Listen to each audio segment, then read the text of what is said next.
Now, David Warner has won back-to-back Allan Border medals as Australia's best cricketer, but someone else has gone one better. Meg Lanning has won her third Belinda Clark Award as the best female player. Some are now saying she may just be the greatest of all time. Her win is a personal achievement, but it also makes us stop and think about just whether the women's game is getting a fair deal. I spoke to Meg Lanning this afternoon. Meg Lanning, lovely to have you on the program. Congratulations, that's the third Belinda Clark medal. It must feel fantastic. Yeah, absolutely. Certainly a huge honour to win the award last night. So many greats of Australian cricket have won that before, so a bit of a surprise, but yeah, certainly very honoured to win it. Now, you say that many greats have won it before. What a lot of good judges are saying is that you are on the way to being the greatest of the great, potentially the greatest female player in the history of the game. Yeah, look, that probably doesn't sit too well with me, knowing the calibre of players that sort of have played the game and are still playing the game, and obviously Belinda Clark, the player who the medal's named after, you know, was certainly one of those, and Shelley Nitschke as well, and Karen Rolton. So there's plenty of really good players out there, so I'm not sure I'm quite up with them. And as you say, great players playing the game, and you have a real rivalry too, don't you, with Elise Perry at the moment, as we see the rivalries in the men's game with Stephen Smith and David Warner and others. That must be fantastic to have another fantastic player that you can measure yourself against. Oh, absolutely. Elise is a great player, and she's really improved and become one of the best players in the world over the last couple of years. So I'm very glad that we're on the same team.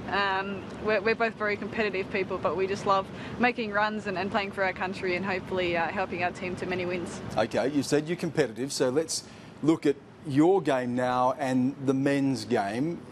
Do you think that we're getting closer to women's cricket being given the status and the respect that it deserves alongside the men's game? Oh, I absolutely think the women's game has come a long way in many different ways. You know, obviously on the field the competition's great and the standards improved, and there's more boundaries, more wickets, and the fielding's definitely more athletic. So that's improving, and the coverage on the other hand has certainly improved as well. So it's been great to see everyone supporting the game, and hopefully that only continues to grow. And there's no doubt about the quality of the cricket being played, but there is a question about the compensation the players get. If you just look at the sheer numbers, I think at the moment one of the top retainer for a female player is around 60-odd thousand, and for a man it's closer to $1 million. That is an enormous gap. Yeah, it is, and that's sort of slowly improving. You know, obviously the women's game is not quite sort of at the level of the men's in terms of publicity and things like that, but it's certainly improving a lot. And you know, to be honest, we play the game because we love it and really enjoy it, and things like that are going to improve over time, and it certainly has improved just in the time that I've been playing. So a great time to be involved because it's definitely going upward. Some of the attitudes, though, I was just looking at some of the provisions and the clauses in contracts that women have to deal with. We all remember the clause about pregnancy, that women have to declare whether or not they're pregnant as they sign a contract, and clearly that's not something the men have to deal with. But I was chuckling when I saw that women have to behave in a courteous manner. Is that for real?